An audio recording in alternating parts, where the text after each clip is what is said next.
আসছি এখানে রামিসা হত্যার বিচারের জন্য। তো একজন ধর্ষককে এভাবে ছাড়া যাবে না। আমরা প্রধানমন্ত্রীকে সতর্ক করতেছি, ওনার যত সময় 7 দিনের মধ্যে ওনার ফাঁসি দেওয়া হোক। কারণ ওনাকে যদি ফাঁসি দেওয়া না হয় তাহলে এরকম রামিসা আরো অনেক ধর্ষণ হবে। কিন্তু আমরা চাই না এরকম আর কোনো মায়ের বুক খালি হোক। এর জন্য যতক্ষণ সম্ভব 7 দিনের মধ্যে ওনার জনসম্মুখে ফাঁসি হোক, ঠিক আছে? এই জন্য যে আর কোনো মায়ের বুক খালি না হয়। আর আমরা চাই বাচ্চাদের নিরাপত্তা, কারণ বাচ্চাদের আমরা বাইরে যাই, এটা নিরাপত্তা কে দিবে? এটা আমরা তো ঘরে দিব, কিন্তু বাইরে কে দিবে? বাইরে দেওয়ার জন্য সরকারকে এটা একটা হস্তক্ষেপ করা দরকার।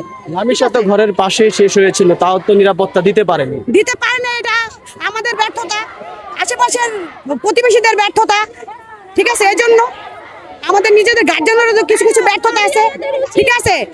একটা বাসায় দারোয়ান রাখা, কারণ একটা কেয়ারটেকার থাকলে অনেক কিছু বোঝা যায়। একটা বাচ্চা কোথায় যাচ্ছে, বেরোচ্ছে না ভিতরে আছে, এগুলো তো বাচ্চারাই দেখবে, দারোয়ান দেখবে, ঠিক আছে? এখন আমরা চাই এটা যত সম্ভব যত দ্রুত এটার বিচার হোক। এরকম বিচার না হলে মানুষ আর সাহস পাবে। ঘটনার কি কোনো কিছু জানেন আসলে? মারা যাওয়ার পরে এসে দেখেছিলেন বা শুনেছিলেন? হ্যাঁ, আমরা আসি না, কিন্তু আমি দেখছি, মোবাইলে দেখছি, খবরে দেখলাম, দেখি আজকে আমার বাচ্চা মিরপুর এই মসজিদ স্কুলে পড়ে। তো স্যার কালকে আমাদের জানাইছে যে আজকে আমাদের প্রতিবাদ সভা আছে রামিসার জন্য, এই জন্য আমরা সবাই আসছি এখানে। আমরা জানি রামিসার যে হত্যাকারী, সে কাঠগড়ায় দাঁড়িয়ে স্বীকারোক্তি দিয়েছে সে হত্যা করেছে, তাহলে এত তদন্ত কিসের? তার শাস্তি হচ্ছে না কেন? তার সাথে সে যেহেতু স্বীকার করছে, তাহলে সেখানে তো এক বিন্দু মাত্র দেরি করার দরকার নাই। আজকে এটা ফাঁসি দেওয়া হোক, যেহেতু সে স্বীকার করছে, ঠিক আছে?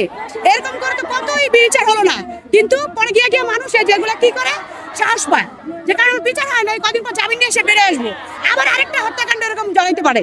এই জন্য আমরা আজকের মধ্যে এটার ফাঁসি চাই।